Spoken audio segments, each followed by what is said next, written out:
With the pre-procedure planning for a lead extraction, it's important to know whether it's a tined lead or a screw-in lead. Tined leads are by far more challenging than screw-in leads. The next thing is it a right-sided implant or a left-sided implant? Because right-sided implants, it doesn't follow the physiological curve. So when you try to do the extraction at the SVC junction and the brachiocephalic junction, you may have a tear that happens. In fact, 60% of tears happen extrapericardially. The duration since implant, usually the longer the duration, the tougher the implant. Is it a dual coil extraction because dual coil leads are difficult to remove? And if you've got two leads, there's often adhesions that happen between the leads, so you can have a play between them, which makes it difficult to extract. Then factors relating to the patient, the comorbidities of the patient who are like having diabetes, sleep apnea, that sort of adds on to the risk, because if you have a tear that happens on table, then the chances to resuscitate the patient quickly become lesser if you are challenged with the patient who has more comorbidities. So the age of the patient, female patients generally have to be more cautious because the myocardium is thinner, and generally the people with African descent generally have more keloid formation and more fibrosis, making the extraction far more challenging. It's also important to look at the indication for the procedure, because this is not a procedure that has low morbidity and mortality, so one has to be very clear before extracting, because there are always risks involved.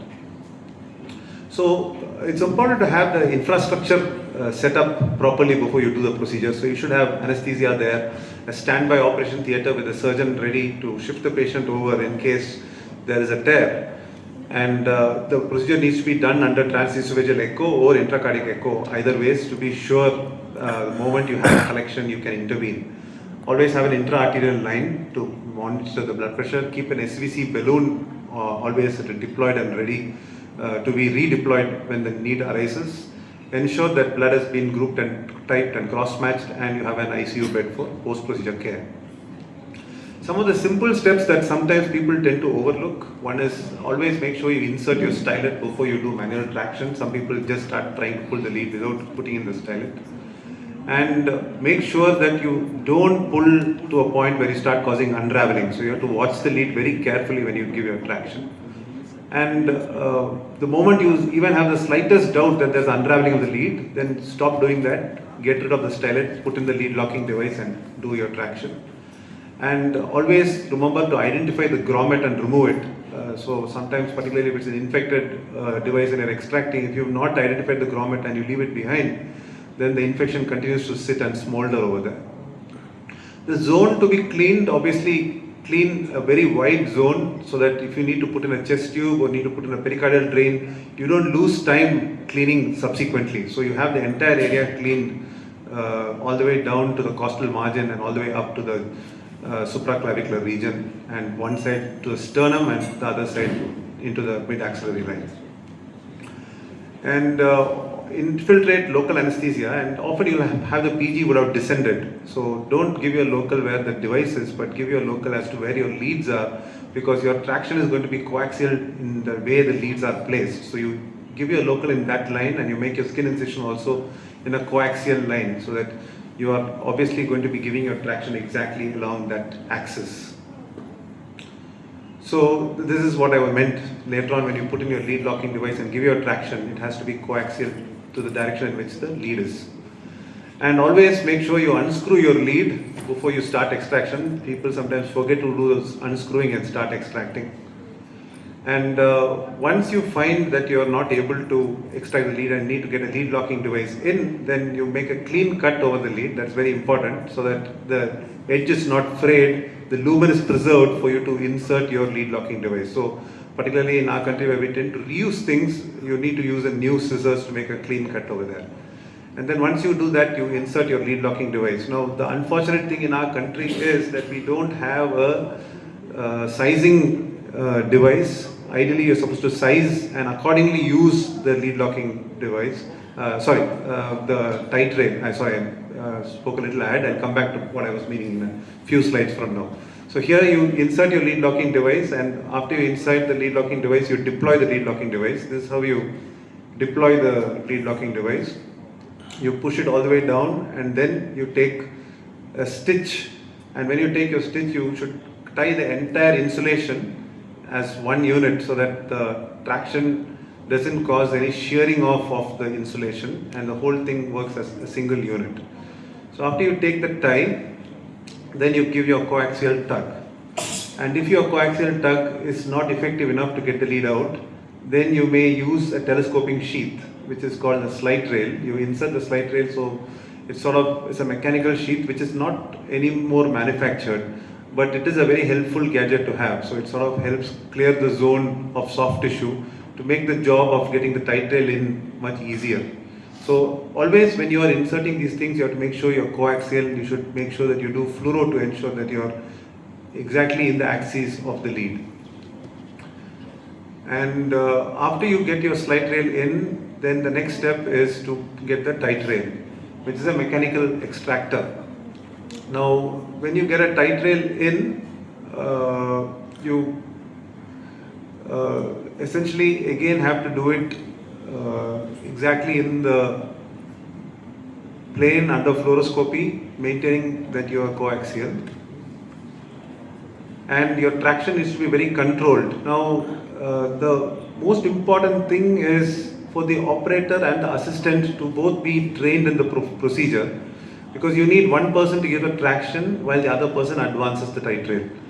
So too much of traction is not good, and it has to be balanced. So the right amount of traction being given by the assistant while the operator advances the tight rail. That balance is very, very key. And it has to be particularly very careful when you're negotiating this bend. So sometimes there's a tandem approach where you may use a snare and from the femoral end, and you tug from below as you negotiate this bend. That helps to pull this lead away from the SVC brachiocephalic junction, which is the most likely zone where you'll have a tear. So this deployment of the tight rail has to be very controlled, like I just mentioned, and you should be very patient about doing it. It's not a quick job. It may take time. Sometimes you may end up taking 2.5 hours to get past all these things. So step by step you deploy your tight rail as you keep giving controlled traction. Make sure that there is no shearing of the insulation while you do the procedure. And when you enter the RV, avoid this redundancy. So you basically have to pull up the lead and get it in before you move forward. So it's important to manipulate the tight rail carefully over the lead to do away with the redundancy before you move the tight rail forwards.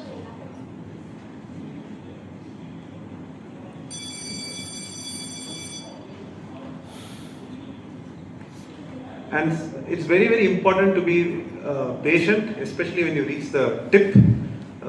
So don't deploy the tight rail at the tip. So deploying the tight rail at the tip can be catastrophic. I lost one patient by doing so. I was stuck at the tip for 20 minutes, and then I deployed the tight rail, which caused a perforation, and the patient had a tamponade and couldn't be resuscitated. So be very, very careful when you're at the tip. You have to just wait patiently. Sometimes it may take even 45 minutes for you to get the tip released.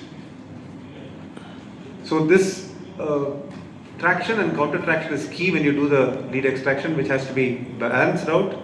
You will have a lot of tissue coming in, so sometimes snow ploughing may occur. Hence, it may sometimes be wise to use a larger caliber tight rail as you go in. This is just showing you the same procedure being done with a laser. If there is calcification, you generally would avoid laser. But if you've got two leads with interplay between leads attached to each other, then the laser is superior. If you've got a greater amount of fibrosis, laser is superior. If you've got an occluded vein, laser is superior. So these are the situations where you would tend to use a laser. So like I said, it's always good to learn from other people's mistakes so that you don't make the same error. And here's what I meant with the lead locking device backing out. So you can see the lead locking device having come behind. So what I was alluding to earlier was that you ideally have to size and accordingly use the lead locking device. Unfortunately, in our country, only one lead locking device is being sold, and hence every patient we use the LLD2 or the LLD-EZ. But ideally, there's a whole gamut of LLDs, and the LLD has to be used appropriate to the lead. So as a result, we don't use the appropriate LLD for our leads because we just have one make available. And that causes the LLD to back out when you give traction. So once that happens, it becomes very difficult to get the titrale over the distal part of the lead. So what we need to do is that when we're giving our traction, we have to ensure that the LLD doesn't back out like I just showed you in this example. And here you can see the LLD has backed out, and you don't necessarily have much support as you go forward with your titrale. And the titrale should not be deployed close to the apex. So here the operator has deployed the titrale close to the apex, causing a shearing of the lead with the lead tip being left behind. Fortunately, this was not an infected case, so it didn't matter. But if it was an infected case, that would be catastrophic, because you have a part of the lead left behind which cannot be easily extracted. And here, like I told you, right-sided leads are always challenging, particularly at the bend. And here you see that what actually happens here is that the insulation gets torn off. So as you're deploying your titrale, you must ensure that the entire lead goes through, but the lead is not going through completely. The insulation is getting sort of sheared off, with part of the lead getting sheared and becoming a separate entity. And as a result, what eventually happens is that the lead cuts off and you have a piece left behind. So you can see the large amount of tissue being left, a large amount of lead insulation being left, and the titrale is going in. So that should not happen. You have to get the entire thing as one entity. So when this happened, this actually needed to be snared and pulled from below. So the operator should have recognized the shearing from the beginning, which was myself, and I should have avoided this from happening, something which I didn't recognize, and as a result, the lead had to be subsequently snared from below and taken through the femoral root. So this is actually snaring it from below to take it down from the femoral root. So in conclusion, when you do a lead extraction, it's important to know the patient details and ensure that you have the right amount of infrastructure and support. Have a very stepwise approach, and don't forget to pray when you do these cases, because definitely you can't be 100% sure of anything in these cases. So grateful to my team who helped me with every one of these procedures. Thank you.